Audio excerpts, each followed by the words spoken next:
So good morning, everybody. Welcome to our AASB webinar on the Australian Financial Reporting Framework. So my name is Kris. I'm the Chair of the Australian Accounting Standards Board, and assisting me today in the presentation is Maggie, who is a Practice Fellow and on secondment to us from the ACNC. So very well qualified to be assisting us with this particular project.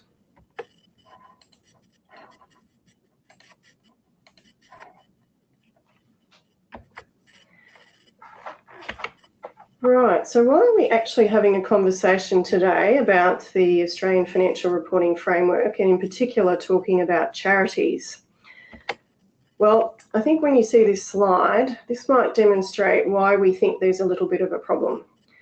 So it's obviously far too complicated, and some of the work that the AASB has already done has indicated, when we've looked at our international counterparts, that we have one of the most complicated reporting frameworks that you can possibly have. So, if you're starting off as a director or you're a trustee, part of the issue is what reporting do you actually need to do? And this is obviously a very complicated slide. And from my perspective, I think if you're spending more time working out what you need to report than actually doing the reporting, then that is not an appropriate use of people's resources. So what is our objective? Well, what we would like to do is work with other regulators to clarify and simplify the Australian Financial Reporting Framework. And because our role is to set standards across all the sectors, so the for-profit sector, the corporates, the not-for-profit sector, including the public sector and the charities, we need to be working with the regulators who actually specify who needs to report, to try and help and see if we can actually achieve a better outcome for people. So that's the objective. And again, as I said, it's not the AASB working in isolation on this. So we are making sure that we are working very closely with all the relevant regulators, because at the end of the day, they are the ones that are going to need to make legislative change to enable any simplification and clarification to occur. So what in particular we really want to do is to try and see if we can go back to what I'd call ground zero and start afresh. And if that's the case, then what are the objective criteria that you need to determine which entities should be required to prepare and publicly lodge general purpose financial statements? Now, we think it's very, very important to make sure that the criteria are objective, and we also think it needs to be absolutely transparent what those criteria are. So that's for a number of reasons. So it makes it clear then that everybody has a level playing field and everybody knows exactly what they're doing and why. But it also means that from a regulator perspective, you also know when to make changes. So at the moment, if you think about some of the criteria that we have and some of the thresholds that we have, the sources of those thresholds are not very clear. And so then it's not obvious when those thresholds need to change. So some of the things we've been thinking about is, well, who should be publicly lodging financial information? So who are the users that would actually be interested in this information? Some of the things that you might like to think about, and we'll talk about a little bit more detail later, is it everyone that's got public accountability should actually be lodging financial statements? Is it everyone that's got some form of economic significance that should be doing that? And then if we choose that criteria, then how do you translate that into something that's actually objective? So what is, the revenue, the expenses, number of members, or relative cost of compliance that you need to take into account in finding a way to set criteria that everybody can actually understand? And again, so one of the things we'd like to see is that if we do have a set threshold of, for example, 250,000, well, what does that represent? Is that the top 5% of all the entities in the population? is at the bottom 5%. And again, is there some external factor that might be a better comparator that helps you understand what that 250,000 actually represents? Now, that is what we want to talk about in the first part of the session, which is, well, who should be publicly lodging financial information? Because that, by definition, is a general purpose financial statement. But the second piece is then to work out what sort of financial reporting requirements are then necessary to match with those that have to lodge financial statements. And so one of the things that we do want to make clear today is that we are not wedded to the two-tier system that we currently have. So perhaps there is a need, particularly in the charity sector, to have a look at a simplified tier 3. And so again, we'll take you through today some of the options that we've been thinking about in terms of how we might find a better way of making the reporting that an entity needs to do both proportionate and fair.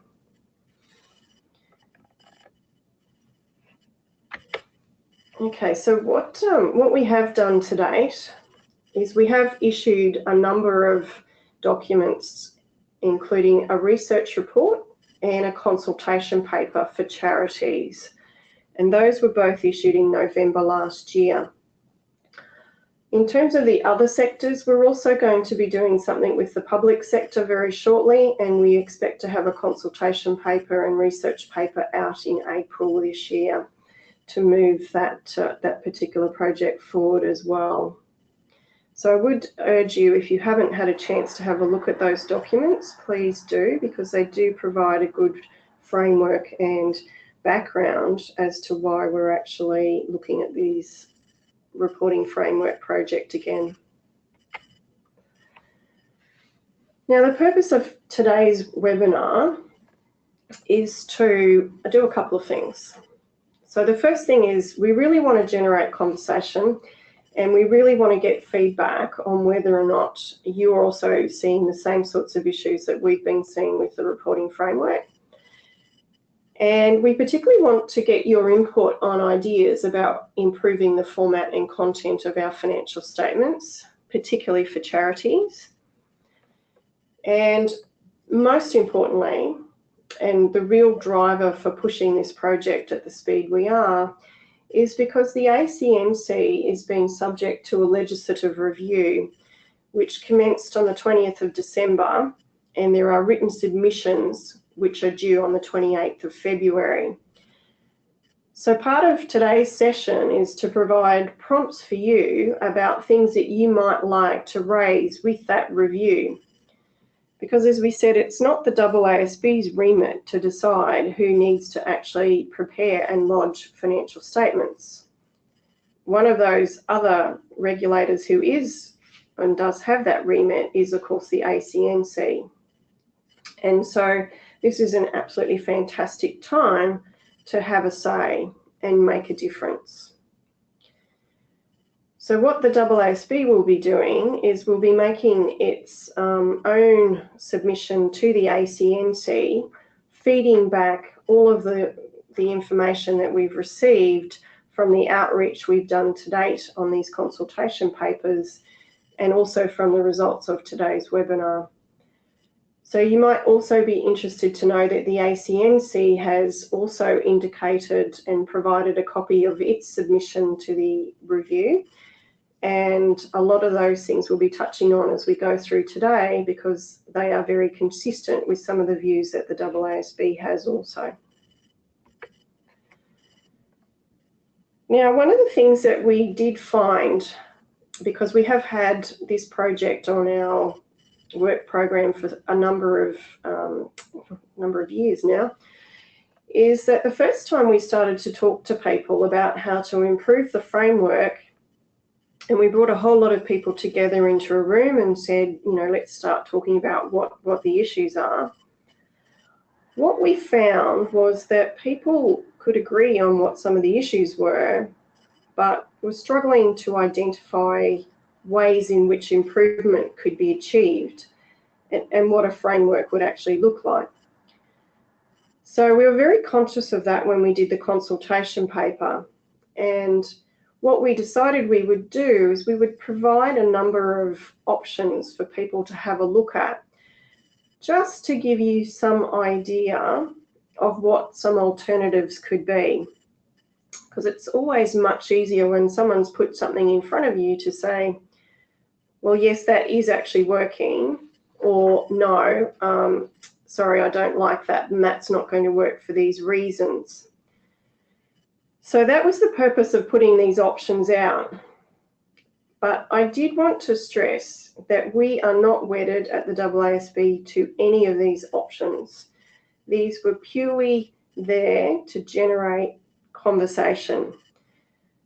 But you might find them helpful as we go through today, because we will be asking you your thoughts in poll questions about the criteria that should be used to determine who should be publicly lodging, what those thresholds should be, and then also what the different types of financial reporting are that should match with each of those different thresholds and tiers that might come out of your conversations.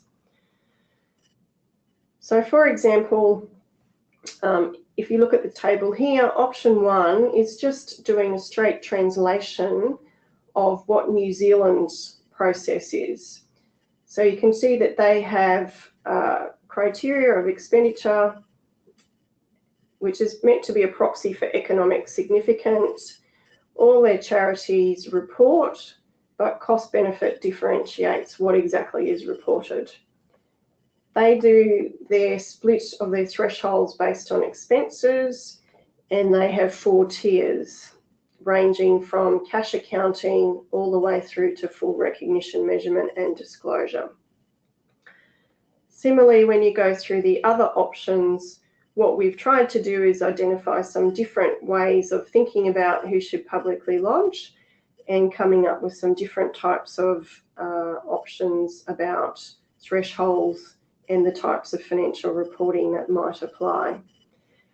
And when I hand over to Maggie, she will take you through some of these options in a little bit more detail.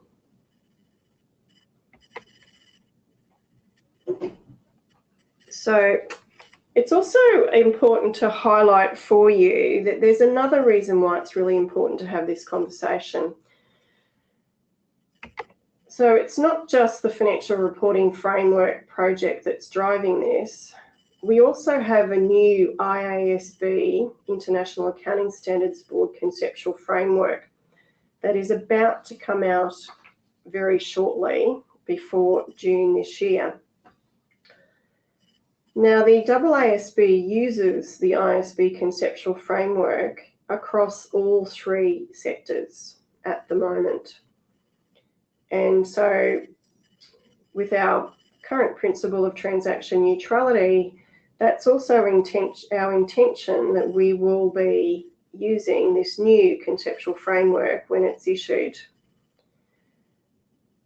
The problem that we have is that this new conceptual framework from the IASB uses the reporting entity concept in a different way. Now, you might remember back to that first slide that I showed. The reporting entity concept is the AASB's concept that identifies who should be preparing general purpose financial statements. So if you are a reporting entity, then you must prepare general purpose financial statements. If you are not a reporting entity, or you self-assess that you are not a reporting entity, then at the moment you prepare special purpose financial statements. And that's the way that we use the reporting entity concept in Australia at the moment. The IASB, however, uses the reporting entity concept to determine the boundary of what needs to be reported. So the IASB presumes that if a regulator says that somebody needs to prepare financial statements, that they must be general purpose financial statements, because otherwise the regulator wouldn't require them. And therefore, when you come to prepare those financial statements, you must include within your financial report all of the entities that you have control over. So that sets the boundary of what you need to report, not who has to report.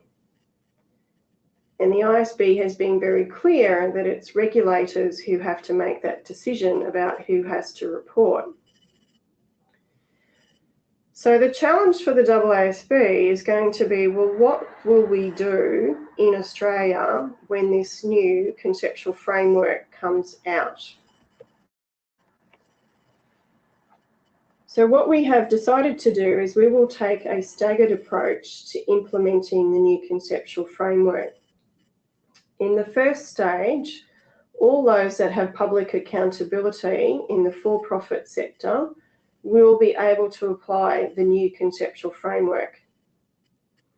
Now that's very important because it means that those entities will be able to maintain IFRS compliance.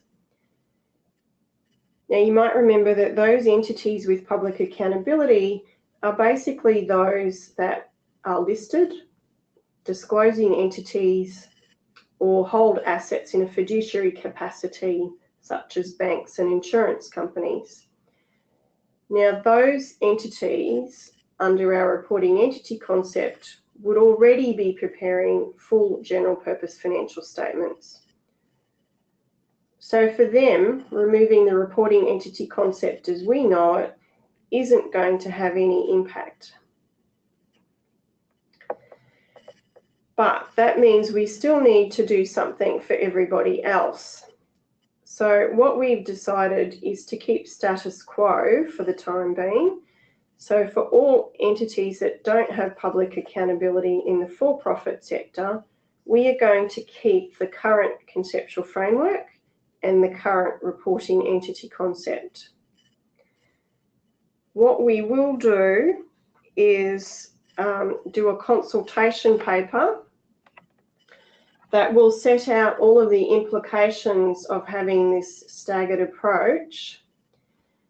And as part of that consultation paper, we're going to highlight specifically that removing our current reporting entity concept would mean that you could no longer prepare special purpose financial statements if a regulator has asked you to prepare financial statements in accordance with accounting standards.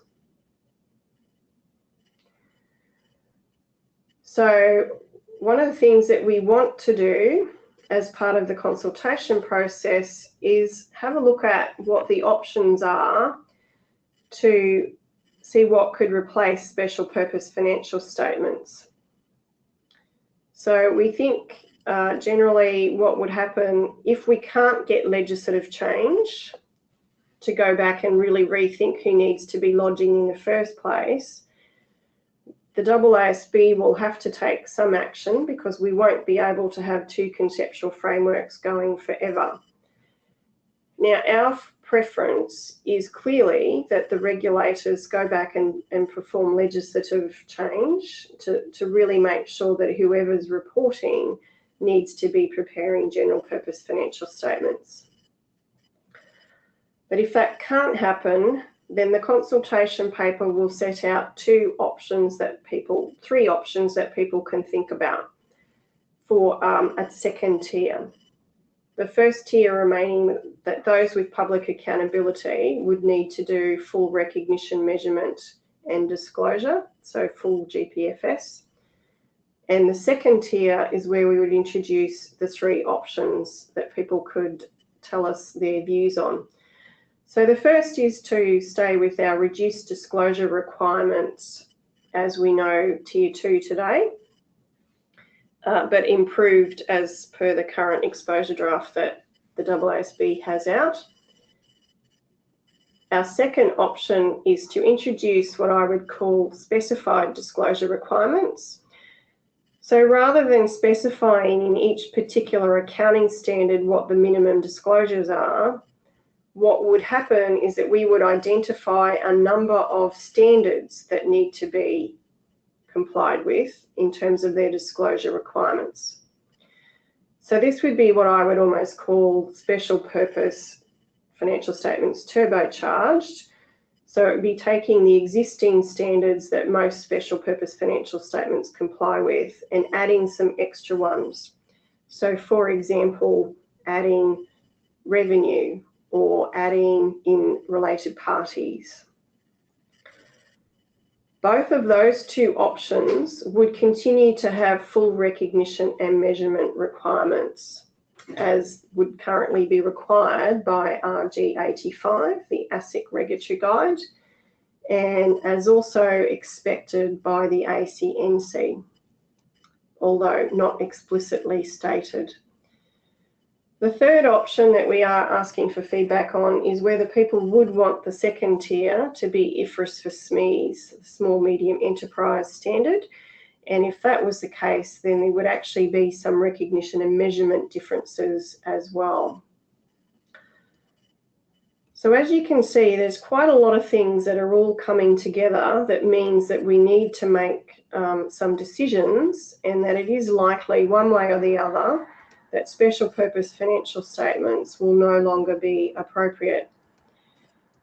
Now that does have some benefits, because what that means is that there is actually a level playing field for all entities of a similar nature being required to publicly lodge, having the same reporting requirements.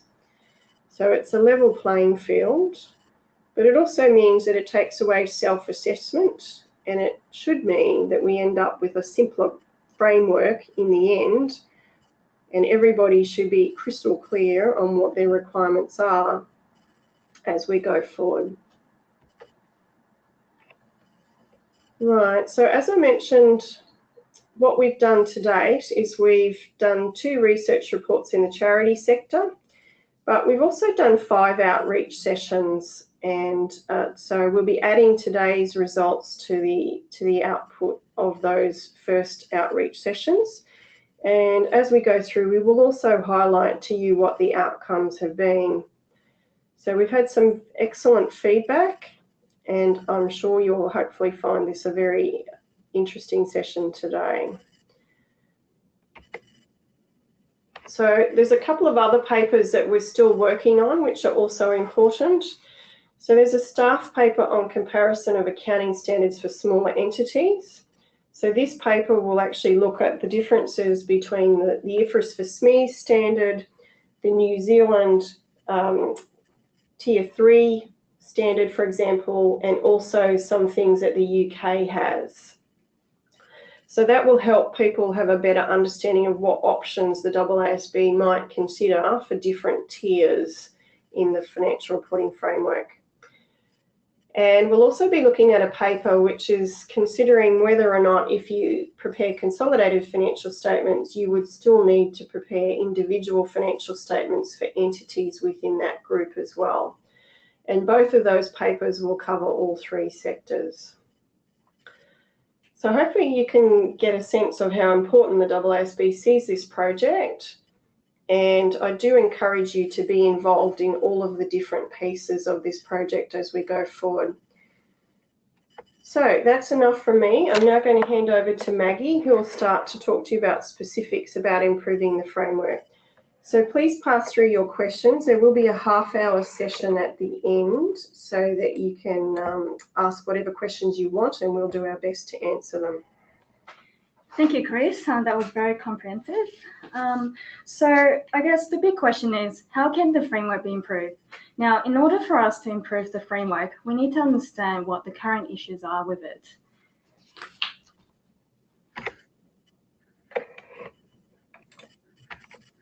So in November, we released a research paper which identified 8 key issues with the current financial reporting framework. During our Charities outreach sessions held last year in Brisbane, Sydney, Adelaide, and Melbourne, participants identified some top key issues that they believed impacted the charity sector the most.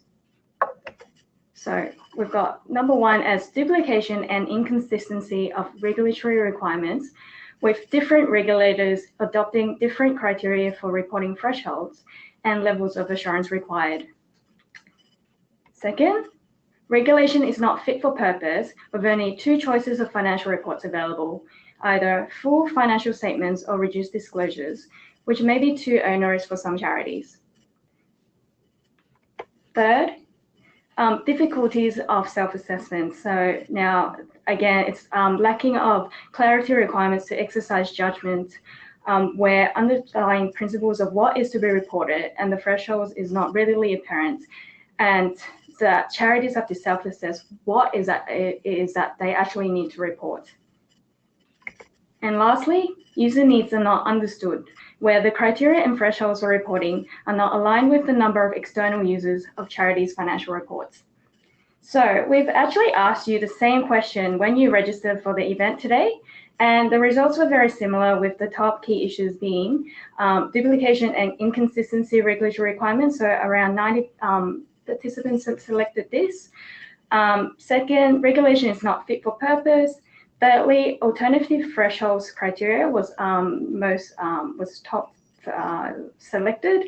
And lastly, a number of participants also selected other issues and identified that some of the things that they identified that we didn't highlight was difficulties with applying accounting standards that is designed for for-profit entities, the lack of accounting knowledge and insurance requirements, and they also highlighted that financials was not the main driver of organizations' performances. So how can we actually improve the current framework? We've identified key areas that makes up a good framework, beginning with the elimination of duplication and inconsistency of regulatory requirements, so that charities should be requesting, would be asked a consistent information across the sector. There should be consistent, clear, and objective criteria and thresholds that depends who should be reporting, which supports transparency and openness.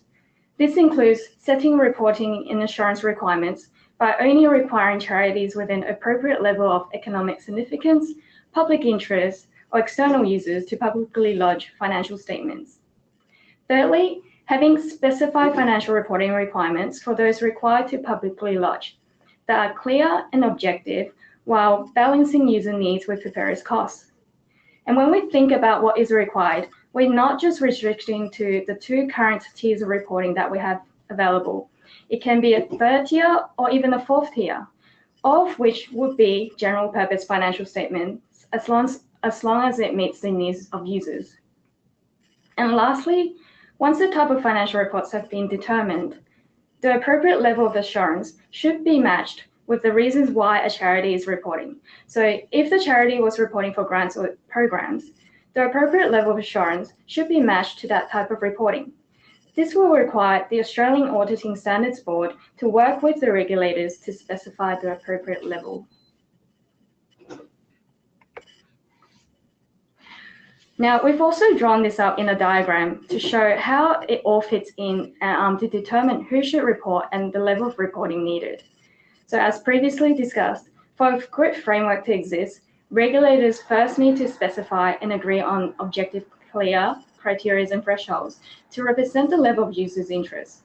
Having clear objective criteria to determine who should be reporting in the first place will assist regulators in the future when they need to revise those thresholds. There's a clear basis of doing so.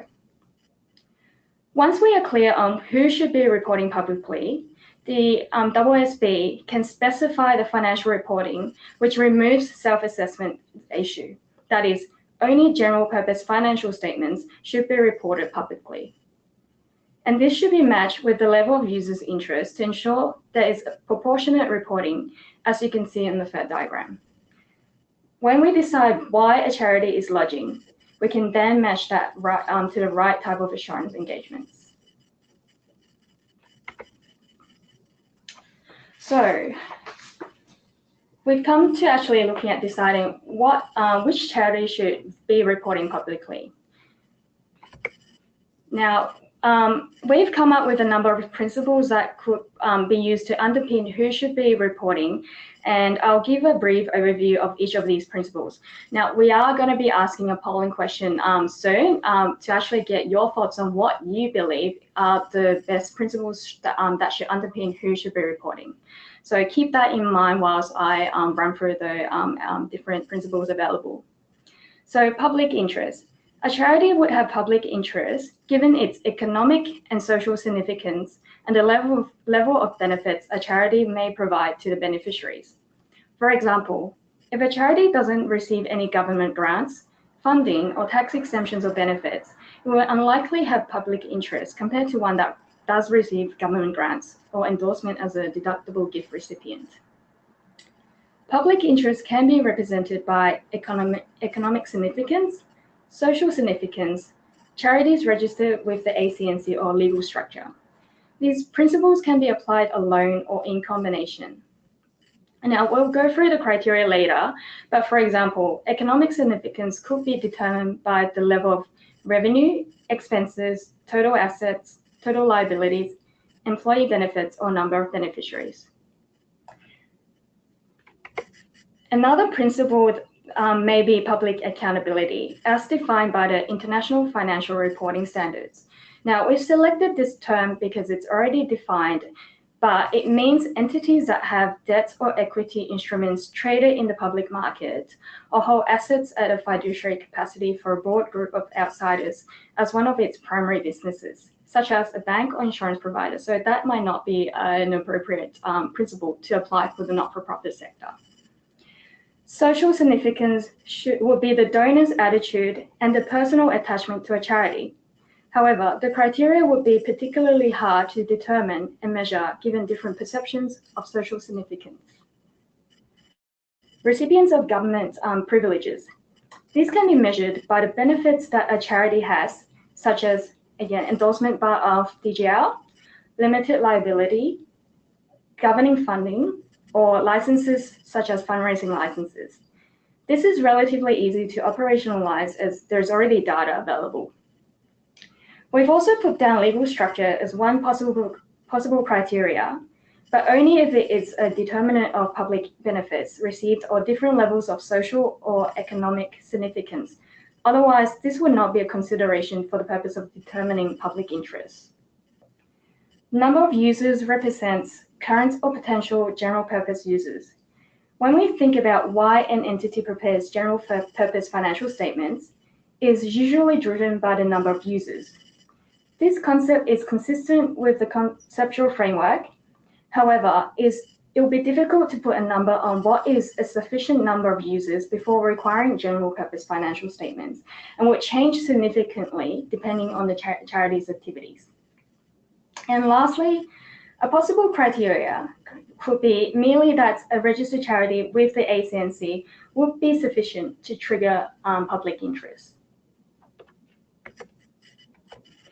So now it's your turn to actually provide us with what you believe is the principle or principles best underpinning why a charity should be reporting. The selection that's available, and let me just bring up the poll.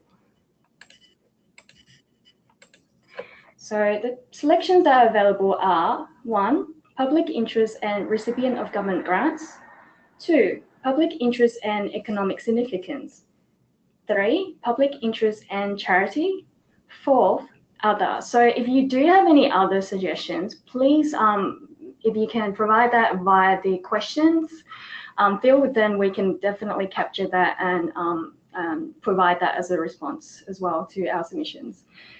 I guess the polls are coming through very quickly. So while I guess you guys are selecting those responses, I'll just give you a brief feedback of what we've heard from the roundtable sessions that we held last year. So participants mainly agreed that a combination of principles of public interest and recipient of government grants or economic significance. And participants agree from every session that we attended that the nature of a charity would be enough to require some sort of reporting.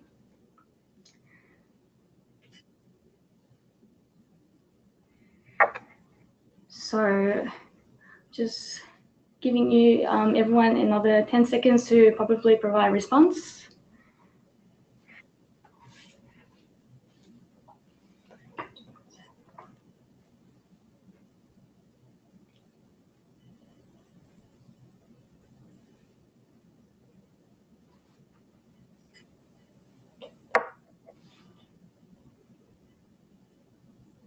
So we're just trying to get to 75% people voting before we give the responses.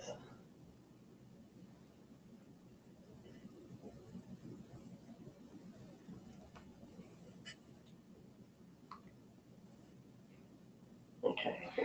I think that's sufficient time, so I'll just close that poll now. So it's interestingly, 66% of today's participants selected public interest and economic significance, 56% selected public interest and recipient of government grants, and 33% selected public interest and being a charity as principal. 2% selected others, so we'll be interested in looking at what was actually what you think that we haven't included as principles that should underpin why a charity should be reporting. So, which charities should be reporting? So, how do we actually operationalize these principles? And what we've come up with are some criteria that should reflect the principles identified. So, as I mentioned before, public interest could be represented by a number of different criteria, such as revenue, expenses, total assets, and total liabilities, employee benefits, or number of beneficiaries. So, for each of these ones, I will just give a brief explanation. So, with revenue, revenue is the current criteria that the ACNC uses to determine the thresholds. However, revenue may not be appropriate given the form and tends to fluctuate depending on what grants or donations come through, and a charity may have less control over. Also, the revenue standards itself is probably one of the harder accounting standards to apply. Now, expenses. This can be more consistent and appropriate representation of a charity's activities and economic impact, as it tends to be less lumpy. And this is also currently being used by the New Zealand model. Now, total assets. Again, this may be understated currently by the charity sector. Total liabilities. Maybe this is not as appropriate because a number of charities may avoid external debts and tend to rely on government grants and donations. Employee benefits. Similarly, charities may largely utilize volunteer services. So again, that may not be the best appropriate criteria. And lastly, a number of beneficiaries. Although this one looks at a group of potential users of charity financial information, and this information is not currently reported and can be difficult to capture. So again, that may not be the best criteria to be operationalizing the principles selected. We've also put the current of or potential general purpose users. So again, this covers, you can use a number of employees, volunteers, donors, beneficiaries or members, or any other groups that fall under this category. But similar to the number of beneficiaries, it's not a number that is currently captured, and this can be varied across different charity sectors as well. So now another polling question is going to come to you, where we want to hear about what you believe is the criterion or criteria that can use to represent public interest. Again, it can be a combination of criteria, and what we want you to think about is firstly think about the principles that you've selected, being, for example, public interest, and secondly, what are the criteria that best represents that principle? So is it expenses or revenue or a combination of other criteria? So I'll just get the second poll to get going. So the options that's available are revenue, only, which is what the ACNC's model is. Expenses only, which is what New Zealand has. 3rd, revenue and expenses, so a combination of both. 4, if you want a 3rd criteria, revenue, expenses, and assets, and other. Now, employee numbers. So this was something that we've heard from one of our sessions, that employee numbers, because of the fact that an employer attracts long service leave, that then that will require you to do accruals accounting. So whilst you provide us with your thoughts, I will give you some feedback of what we've heard from other states. Now, definitely all states believe that, the majority of them believe that a combination of revenue and expenses is a good representation. And if a 3rd criteria is required, then assets as well, because sometimes a charity may have, they, like similar to a trust, they might hold a lot of assets in equity, but they may not have the same proportionate amount of level of revenue. So they might be a small charity but have a lot of assets. So that could be a determinant of why that should also be required. There should be a requirement of reporting there. Brisbane, as I said before, suggested that employee numbers should be considered because as soon as you have employees, you'll have long service leave, which requires accrual accounting. So again, we'll just give you some brief moment to make your selection. And again, if you do have any other suggestions, please provide them in the question box, so that we can capture what you think the other criteria should be.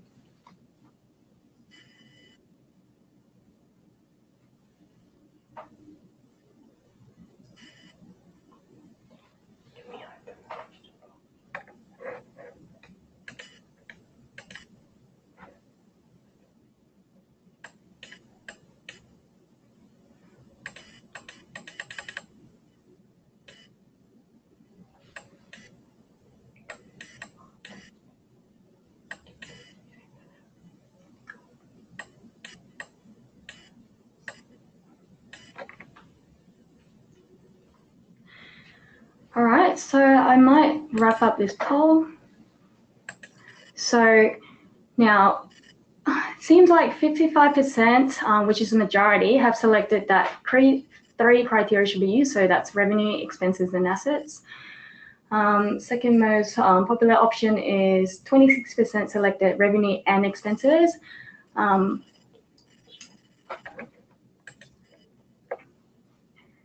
And thirdly, actually 18% selected other. So we are very interested to know what you think the others that we've not already identified should be. So please put them into the question box so that we can definitely capture that information as well. And lastly, 16% selected expenses only. There are 9% that do believe that revenue should be the only criteria that should determine public interest.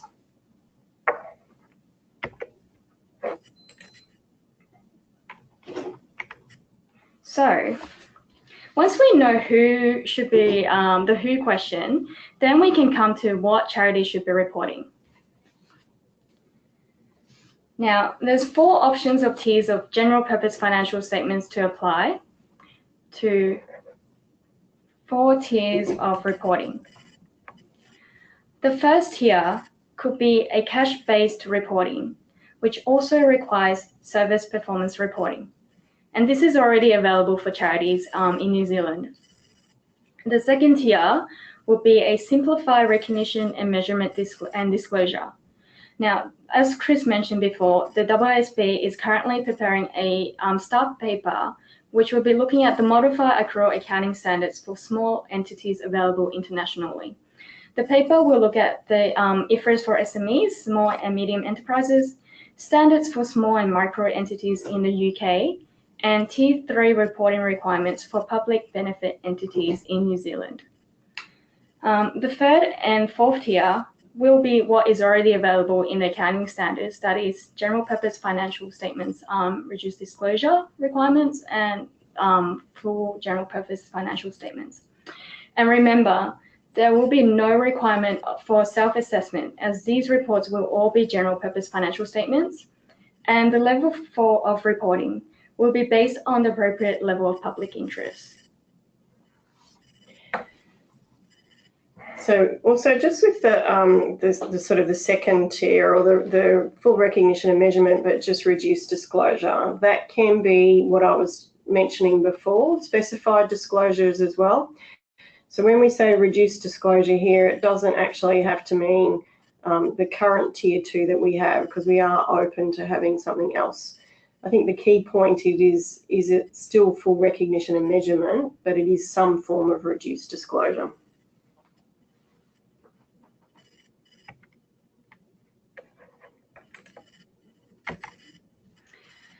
Now, the final piece of the puzzle. So the assurance piece can only come after determining what is to be reported by charities. And assurance is flexible and can be matched with what users want. So what does these terms actually mean? So I'll just give a brief explanation of these terminologies. So standards that apply to audit, it means it's an audit of historical financial information. Whilst this is usually a financial report, the standards can also be applied to audit of other historical financial information, such as the grant acquittal, statement of cash receipts and disbursements, or a summary of financial statements. Standard on review engagements. Now, these standards apply to a review of historical financial information and can be applied to the same subject matter covered by the Australian auditing standards. Standard on assurance engagements. These standards apply when providing assurance on subject matter other than historical financial information, such as efficiency and/or effectiveness of an entity's activities, prospective financial information, and the effectiveness of internal control, such as service performance reporting. Standards on related services, including agreed upon procedures. These standards are used when an assurance practitioner is engaged to provide a report of factual things, as opposed to providing independent assurance, such as engagements on the compliance with management agreements, on the calculation of leave provisions, and control to meet contractual obligations.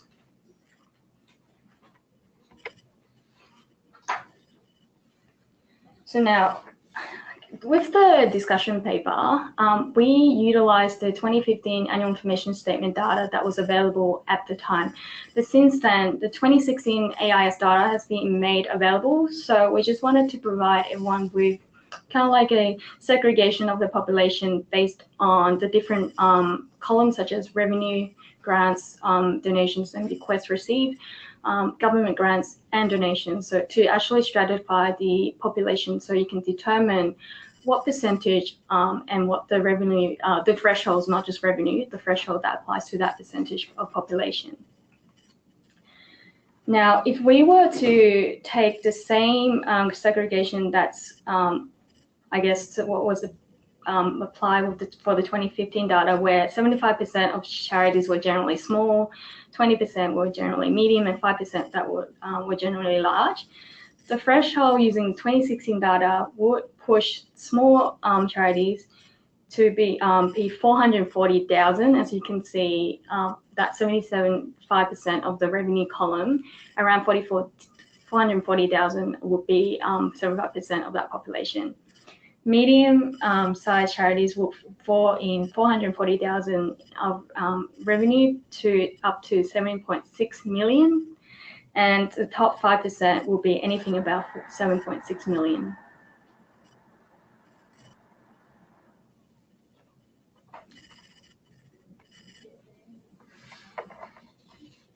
So now, what should the framework look like? And as Kris mentioned, we have provided 4 illustrative frameworks, and as we emphasize, these aren't any recommendations by the AASB, it's just for illustrative purposes only. So to help visualize how these all come together, we've, again, as I said before, we used the 2015 data in the paper. I'm just going to talk specifically on option 2 because of some, we've got limited time left.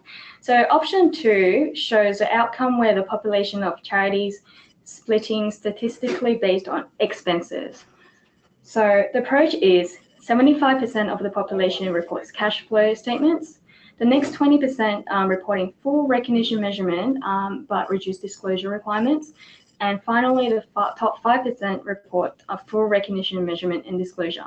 So this is generally the most balanced impact on the sector. Now, using the 2016 data set, it produced a slightly more increase in the number of charities required to report as the thresholds have increased, based on the data we just saw. And looking at the population, by way of splitting it into 75% population falling using expenses, actually around $400,000 in expenses would be the threshold to determine the expenses. 20% will fall within 400,000 to up to 7.2 million. And lastly, the top 5% is anything above 7.2 million in expenses. So using this model, you can see that the relief is provided for those medium and large charities that are currently preparing special purpose and general purpose financial statements would now only be required to do cash flow as shaded in the yellow. There's some increase in reporting for those charities that are either only doing an AIS or special purpose financial statements will now be required to prepare GPFS RDR or full GPFS as represented by the sections shaded in orange. So I think it might be useful just to mention one of the reasons why we've got an option of cash flow accounting is because even at the moment, if you're preparing an annual information statement because you're under 250,000 revenue, to actually provide that information, in most instances when we've asked the question, people have said that they would need to produce a cash flow in the first instance to actually extract the information that's needed for the annual information statement. So one of the things that we thought might be helpful is if we actually provided to charities a standard similar to New Zealand on how to actually prepare a cash flow statement. And the idea would also be that in that instance, we would link in with the National Standard Chart of Accounts, and I can never pronounce the acronym properly, but that would actually have some consistency then and would hopefully be helpful across all of the sector in terms of providing a one-stop set of financial statements that do a lot of things for everybody. So that was the thought process behind having a cash flow requirement for even the smaller entities. Thank you, Kris. Now, another polling question. So how many tiers of reporting do you think is appropriate? Now I'll just turn the polling questions on. So the options available is 2 tiers. That is the current model that we have in Australia, so full and RDR. 3 tiers or even 4 tiers. So I'll just get everyone to make their selection. And remembering the more tiers that you have, the more complicated the system actually becomes. That's right. So whilst you do that, I'll just give a feedback on what we've heard from the other roundtable sessions. So other states agree that generally 3 tiers is consistently will be good to apply, with the top tier being full general purpose financial statements. The lowest tier should be cash reporting and with some form of service performance reporting, and ensuring that the cash reporting should consider alignment with the National Standard Chart of Accounts, as Kris mentioned, or the acronym is actually NSCHOLAR.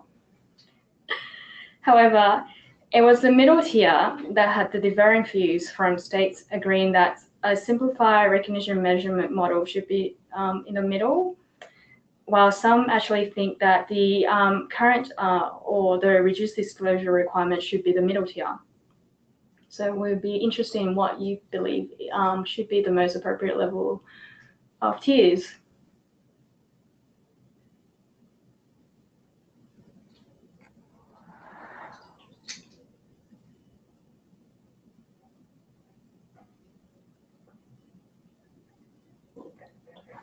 Okay, I'll just close that poll now. So 56% of the audience selected 3 tiers. And as you can see, 26% selected 4 tiers, whilst 20% selected 2 tiers. It's interesting. So, and one more poll. I know everyone's excited to finish, but lastly, we just wanted to know, how do you think should the population of the charities be split so that it's most effectively and appropriately? And let me just bring up the poll again for the last question.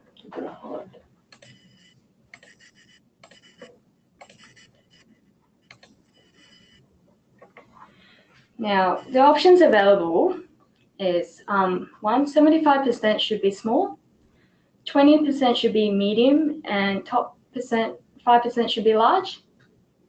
Or we should retain the small at the 250,000 level, and large charities should be anything between 5 to 10 million.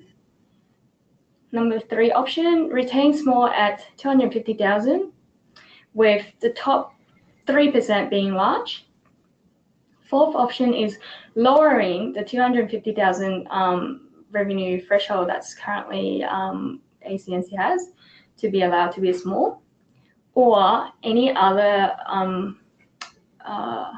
I guess split you believe is better representation. So if you do have any other options, please put that through the question field so we can actually capture that as well. So unfortunately, this is one of the limitations of a webinar. So when we did this in the outreach sessions, we actually had people coming up with their own without any prompting. So these options that you have in front of you are the ones that came out of those roundtables, just so that you could have something to look at. So as we said, we are very interested if you do have other criteria, because certainly we're not wedded to anything in particular. And whilst you do that, again, I'll just give you some overview of the feedback that we've heard from other states. Participants for the current small thresholds of 250,000, the majority of participants for that, this should be kept, and the large should be somewhere between 5 to 10 million.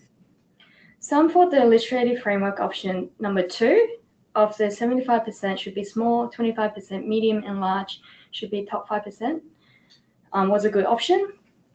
And there was also feedback that we got that said 250,000 threshold was actually too high and should be lowered based on the 2015 data. And now looking at the 2016 data, that could be a similar perception by some people. Additional points to consider is moving between tiers and the complexity of charities able to handle the higher reporting. Now, the number of tiers would depend on how the population was segmented, and participants generally agree that 4 tiers could not be justified if thresholds for small remains at 250,000.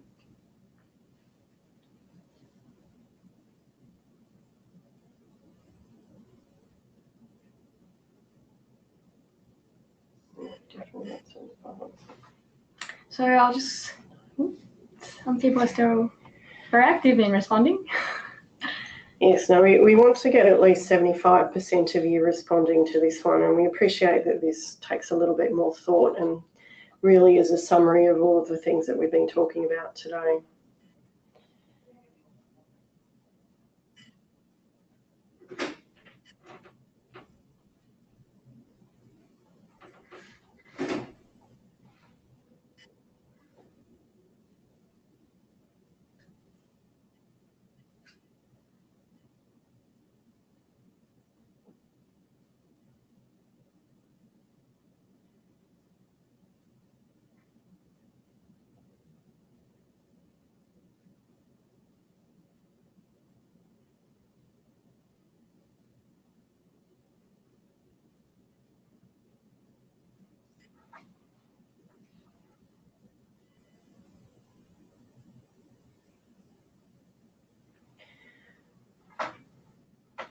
So one of the things I neglected to mention at the start of this session was that for all of the outreach events that we did do, we did the consultation together with both the ACNC and also the state-based regulators as well. And so we have found that they've also been very interested and open to trying to improve the financial reporting framework, which is a very good outcome.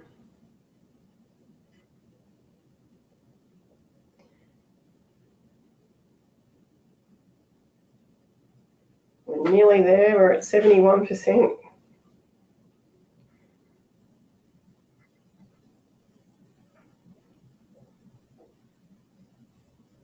And I might just also mention that we have presented some summary of the discussions from the roundtables to our board meeting last year, so that's made available on the website already.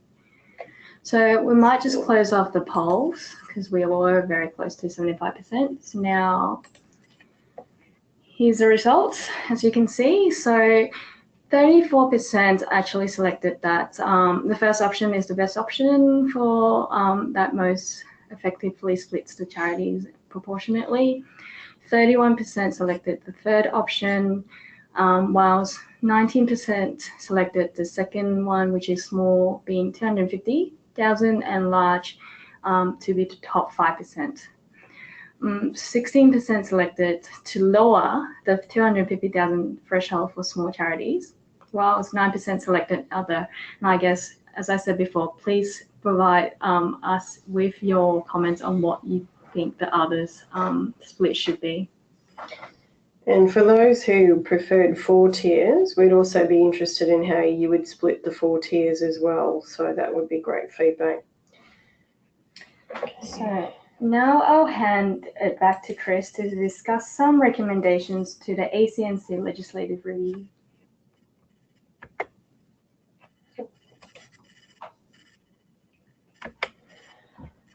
So certainly from our perspective, and this is what we're really suggesting that you might like to have as your recommendations to the legislative review, not just for the AASB.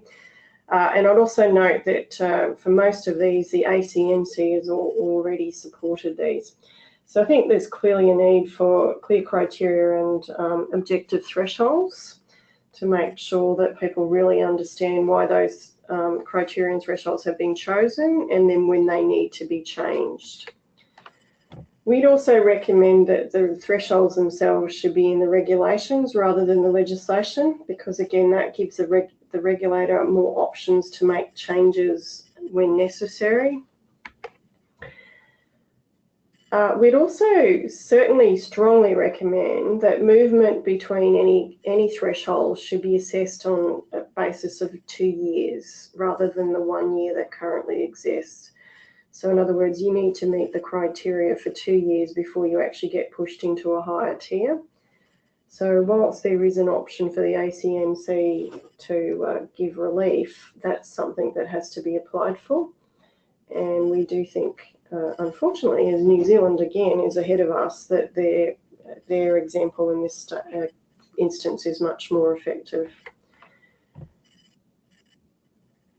We'd also say that if there is going to be 3 tiers kept, then we think the middle tier does need to be differentiated in terms of the reporting requirements. Because if you look at the moment at the medium and large criteria for the ACNC, there's actually no difference in the accounting requirements. The only differences apply from an assurance level. And so what you would have seen from some of the tables that we provided on the 2015 data and even this 2016 information in this presentation is that within both the medium and large tiers, the differentiation is between special purpose and general purpose, but that's not on a consistent basis across those 2 criteria.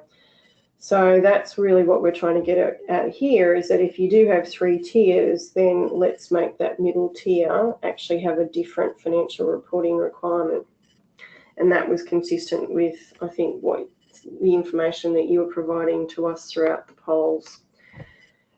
But lastly, all I'd just encourage you to do is to make sure you have your say.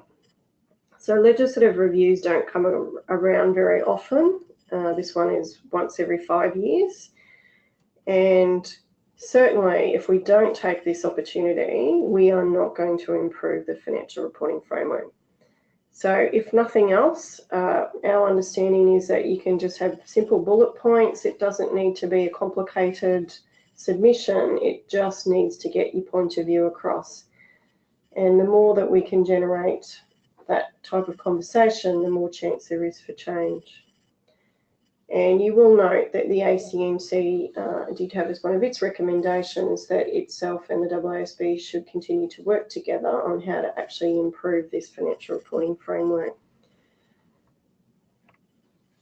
Okay, so we might pause there and then start to see what questions you might have. So Maggie, do we have any questions? So yes, so we've been receiving some questions throughout the session. So one question was, would it be possible to get a copy of the slide deck? We're definitely going to make that available for everyone after the session. So a second question, and I'll ask that to Kris now. So how long is the current reporting entity concept expected to remain in place? That is stage 2, while alternatives to special purpose financial reporting are considered. Well, that's a very good question, and so that'll be one of the things that we'll be looking at in the consultation paper that we put out. But certainly we don't want to end up having two conceptual frameworks for a very long period of time, because that's going to make it much more confusing for people. So my expectation is that that would be perhaps 1 or 2 years. Certainly, I think the consultation process itself is going to take a year, so there needs to be proper due process in terms of getting that out. This first paper would be a consultation paper.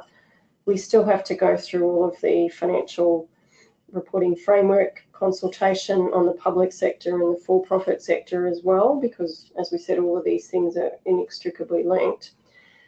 And that will actually drive what happens next, because if we can see that legislative change is going to happen quickly, then we would be happy to proceed, and that would be our preference rather than having to do something ourselves. But if we can see that legislative change is, for example, say 5 years down the track, then we think that that would be too long. So I think that there'll be at least a year of consultation on this, and then that should start to flesh out what the timing options are. And one thing I would say is that whatever happens, we would certainly be providing good transitional relief from any set of special purpose financial statements to whatever the final outcome turned out to be. And one of the things that we would, as part of that consultation paper, is want to understand just how much of an impact it would be. So, for example, if everyone had been complying with RG 85 and actually doing all recognition and measurement, then there might not be all that much change. It might just be some additional standards disclosure that's required, which wouldn't be a significant increase in requirements. But we do understand that consolidation is currently a really big problem, and that many entities at the moment are not consolidating as part of their special purpose financial statements. And that would be something that would need to change going forward. And that would be an area in particular that the AASB would try and provide some transitional relief to just make that a simpler process. So I'm sorry, I can't be more exact at this point, because we really do need to get this first consultation paper out first. And when is that coming through?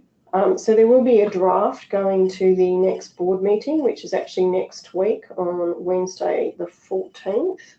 So the papers are actually out for that, so you can have a look and see what's being proposed there. That is a draft consultation paper, so I'm expecting it will change as a result of the board discussion. But I would be hopeful that that consultation paper is out certainly late March, early April at the latest. So we do need to make sure we've provided adequate input, and we do need to make sure we've actually maintained IFRS compliance for the publicly accountable entities. Okay, thank you for that. So another question was, would the AASB accept IFRS for SMEs as suitable for general purpose financial reporting for either not-for-profits or for-profits, or both? Well, that's one of the things in the consultation paper that we're looking at, is comparing IFRS for SMEs to these other reduced disclosure regimes. So that's certainly an option that's on the table. It's also the reason why we're doing a comparison of IFRS for SMEs against some of the other international modified accrual frameworks. One of the things is we're not completely sure that IFRS for SMEs is actually the best framework. So some of the things that we've found is that IFRS for SMEs, even though it's modified recognition and measurement, it has actually not modified things like tax accounting too much. So again, a little bit depends on what the appropriate number of tiers are and where those tiers fall. But we do know that internationally, IFRS for SMEs is a baseline general purpose set of financial statements. So it is certainly an option that would be a reasonable option for general purpose financial statements. The question is whether or not it's the best option for what we need in Australia. Okay, so from our research and outreach, have we heard anything or found any interest in non-financial reporting by not-for-profits, for example, service performance reporting? The answer to that is yes. So certainly in terms of all of the empirical research that we've done, and every time I've asked a question at any of these outreach sessions as to whether or not, particularly in the not-for-profit sector, people believe the financial statements alone are enough, the answer to that is no. And so I think there will certainly need to be some element of service performance reporting or some form of additional financial reporting that looks at those types of areas. And so one of the things is that we do have a separate project on service performance reporting, and hopefully you're all aware that New Zealand has just issued a new service performance reporting standard. So we will certainly be looking very closely at whether or not we would issue something based on that here in Australia. So do keep watching. The other piece of feedback that we have consistently got throughout this project for Charities is that there is a very, very strong need to have consistency in terms of reporting of use of funds and fundraising costs and administration costs. Pardon me. So that is, I think, one of the things that the AASB is going to have to look more closely at to see whether or not we can actually help provide some more guidance there. And certainly in New Zealand, in their Tier 3s and Tier 4s, one of the things they do is provide template financial statements that actually show how to allocate your revenues into different types of revenues and also your expenditure into different types of expenditure, such that there is a little bit more comparability across entities. So I certainly think that the fundraising piece and administration piece is something that we'll be looking to work with the ACNC on to actually try and get some more comparability and consistency there too.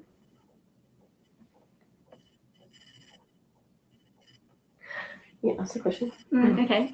A lot of people are interested, obviously, in the conceptual framework and the changes. So one question was, how come we can't have two different conceptual frameworks? I know it's confusing, but surely it's simpler for those that only work in the let me see the question, in those respective sectors. So why? So at the moment, it wouldn't be for specific sectors. It's going to be across different sectors. So it'll be some in the for-profit sector that are not publicly accountable, and it'll be also in some of the not-for-profits. So it is going to be very complicated trying to maintain those. And also, I think, to be blunt, the reporting entity concept, as we know it in Australia, is not being applied appropriately. So our empirical research indicates that two entities that are otherwise the same, one will choose special purpose and one will choose general purpose. So at some point we are going to have to bite the bullet and not have that, because that is just not a level playing field for all. So there's that aspect to it as well.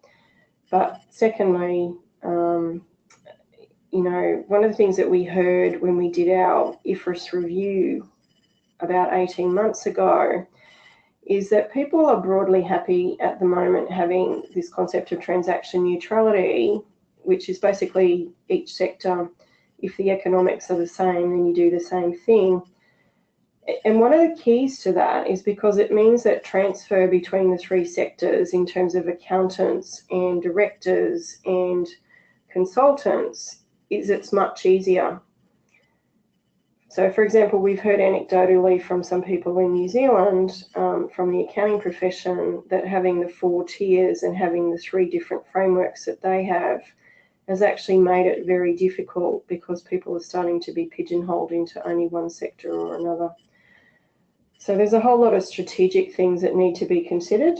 And again, you know, part of the reason we're having the consultation paper is just to see what the feedback is. Whether people do say, well, no, actually, we do want you to keep 2 conceptual frameworks. All right, so it's a question about what you think of the current situation with thresholds for companies under the Corporations Act being so different to the not-for-profit thresholds under the ACNC Act.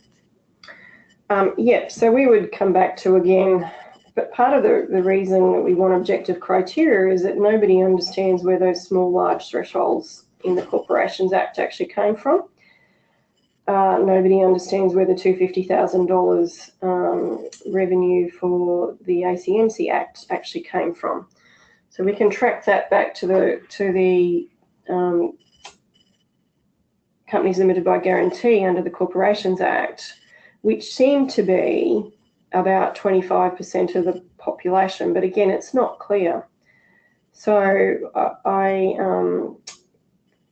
without really understanding why we chose those thresholds of revenue and assets and employees in the first place, it's actually very hard to sit here now and say, well, that actually still makes sense. And whether or not that should be consistent across to the charity sector, again, it's very hard to know that because we just don't understand the underpinnings of it. But my sense is those thresholds would be way too high for the charity sector based on the distribution of the population that we've seen, and that would mean that you would have much reduced requirements, specifically if we were going to say that entities under those thresholds didn't have to prepare financial statements at all. I'm not sure that would be helpful in terms of this sector's need to improve trust and transparency. Okay, thank you.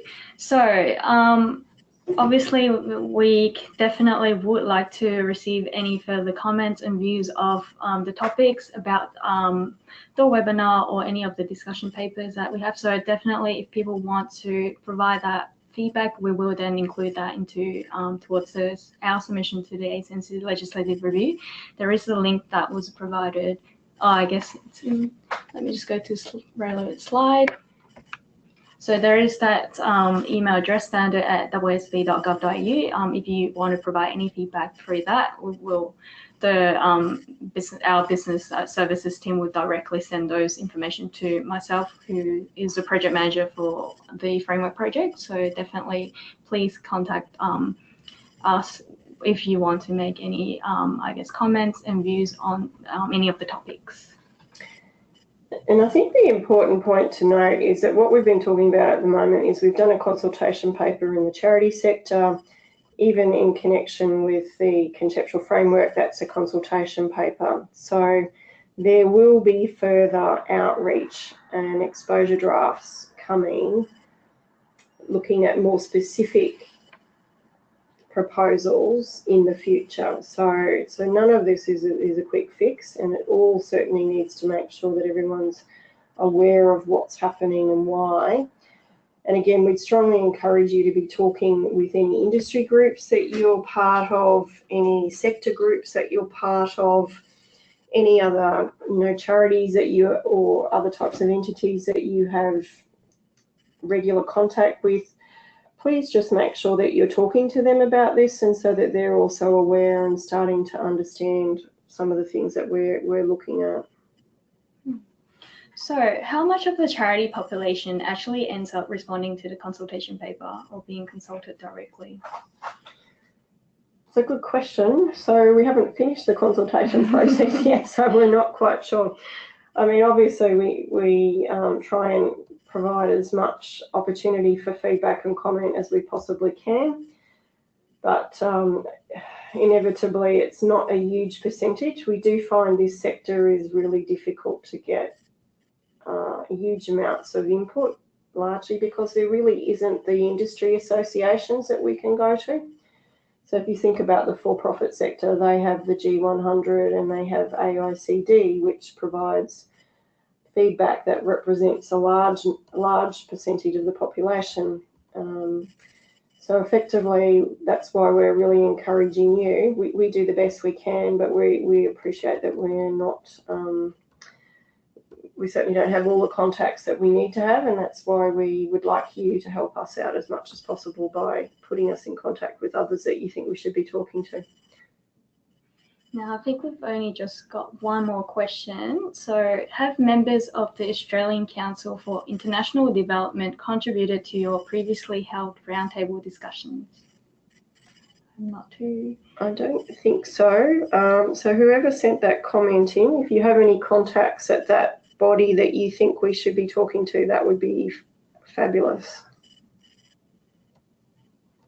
And if, like I said before, if you can give us that information by that email address, the relevant people monitoring that email address will send it through to myself.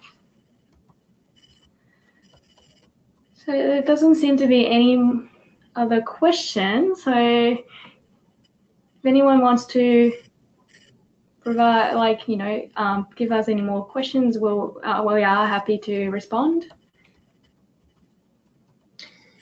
And one of the things we will do is we always provide a summary of the questions and answers onto our website as well, along with the copies of the slides, but we'll also distribute the slides out to participants as well.